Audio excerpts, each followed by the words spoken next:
Only about 20% of people with disabilities in the U.S. have a job, and some with intellectual and developmental disabilities are paid less than the federal minimum wage. Last week, the Labor Department said it's reviewing the policy allowing that. Judy Woodruff went to Minnesota to learn what the disability community thinks for our series, Disability Reframed. 31-year-old Eric Marshall is into all kinds of sports. But the Gophers are one of his favorite teams. He loves his job greeting and guiding fans at the University of Minnesota football games. Can I please see your ticket? Eric has cerebral palsy and apraxia, which limits his ability to speak. He understands others, but often uses a communication device to express himself. He visited 6 different employers with his dad before finding this job and earned $17 an hour, like the rest of his co-workers.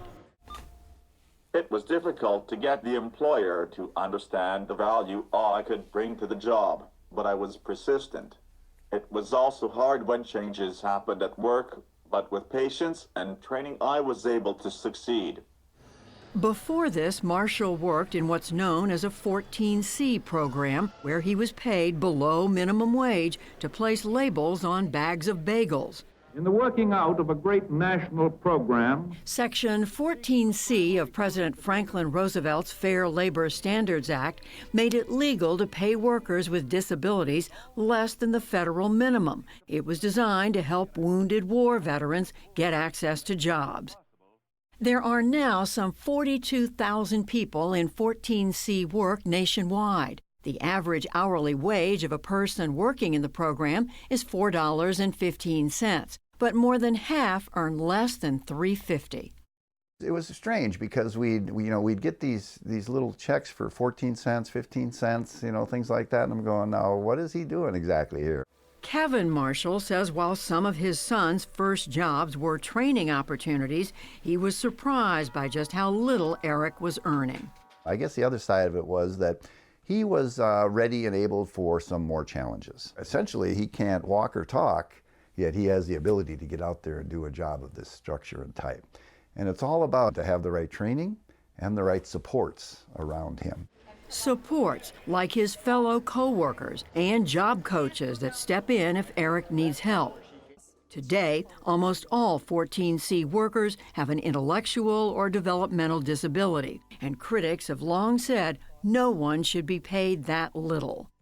2 years ago, the Minnesota State Legislature set up a task force to create a plan to phase out 14C programs, while 17 states have taken action to phase out 14C.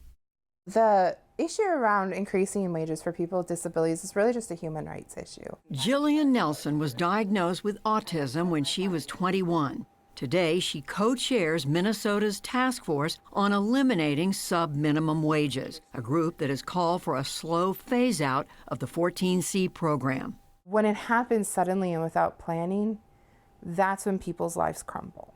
It was very important to me to make sure that when Minnesota pursued this, that we had a plan, we had investment, we had support, so that when we ended sub-minimum wage in Minnesota, everybody was protected. But 200 miles northwest of Minneapolis, in small-town Park Rapids, Minnesota, 32-year-old Laura Kovakovich says 14C has been a crucial lifeline. Laura has autism and obsessive-compulsive disorder, among other disabilities. Since 2013, she has worked at the barely used thrift store. What do you really love about this job? I love pricing and shelving donated items and putting them out on the shelf. Putting them on the shelf? And I sort the items that I call unsellable items. Wow. Laura has become an employee the store can count on. She makes around $5 an hour.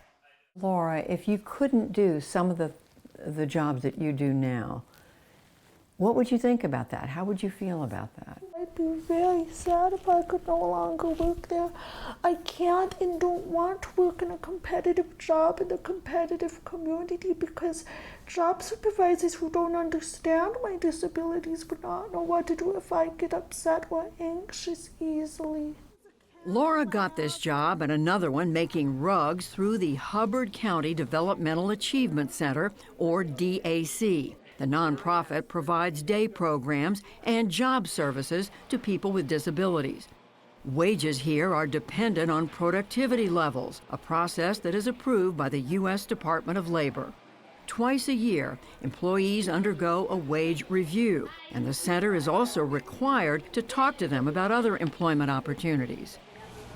While some workers make below $4 an hour, others will make up to $10.59, Minnesota's minimum wage. After several years on the rug-making team, 2 of which she's worked the loom, Laura began making $10.59 this year. She says the decision to work is all her own. My work, my life, my home, my choice. It should be your choice, right? Laura's mother, Dawn Kovakovich, says her daughter requires constant support staff, and most competitive work isn't an option for people with severe disabilities. Some of them need diaper changes. Some people need assistance with seizures. Others, like Laura, have to have somebody there every minute in case there's an anxiety issue. You can't just stick somebody in a rural community like this in some job and say, well, here, accommodate them. You're not going to find an employer who can handle that. Dawn says without the 14C program, Laura would spend all her time in day services or at home. But Jillian Nelson says under the task force plan, places like the DAC can keep giving people work as long as they're all paid minimum wage. We are not saying anyone has to change where they spend their time or how they spend their time. We don't want to take away the choice. We've provided support for programs to figure out how to change their business model so that they can continue doing things the way they're doing them now, but just paying people more money. But Dawn told us because her daughter's living expenses are covered through Medicaid, that her jobs aren't just about the money. One would think that earning at least the minimum wage would be seen as the fair thing to do, but you're saying that's not right. Fair does not mean equal. It does not mean exactly the same for you as it does for me, because we have different needs. It's about having the right to work. And I'm all about equal rights. I think everybody has the right to a quality of life, and the right to work will be taken away if we're taking away the sliding wage option. People with disabilities can bring value to your businesses. Back near Minneapolis, Gertrude Matemba Mutasa is the CEO of LifeWorks, a nonprofit that helps people with disabilities find day support services like volunteering and field trips, and seek paid work options too. In 2017, LifeWorks came out against 14C and stopped connecting clients to jobs that paid less than minimum wage.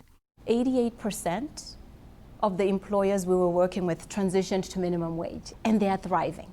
What really made the difference was really making the business case to employers to say, think of this as part of your diversity strategy, bringing in diverse employees who are going to have unique life experiences, unique skills, and can add a tremendous amount of value. They're not capable of putting out the job performance that people typically making minimum wage and above are getting. But former business owner and Minnesota State Senator Paul Utke says most employers can't afford that business model. You've got to make things, at the end of the day, make things work. Pay-wise, I mean, what's your output versus your investment? We're all paid for what we can do. Their reimbursement is kind of based on what they're being able to put out. In Minneapolis, Eric works 8 hours a week on average and hopes to increase that time. For now, he has a job he loves and a paycheck he says he spends on those who love him. I really like to be able to buy my parents things for their birthdays. It makes me feel proud to provide for my needs. What would you want other people who have disabilities to know? I am sharing my story to help make sure other people with disabilities can find success as well. Don't be afraid. It may take some time, but it is worth it.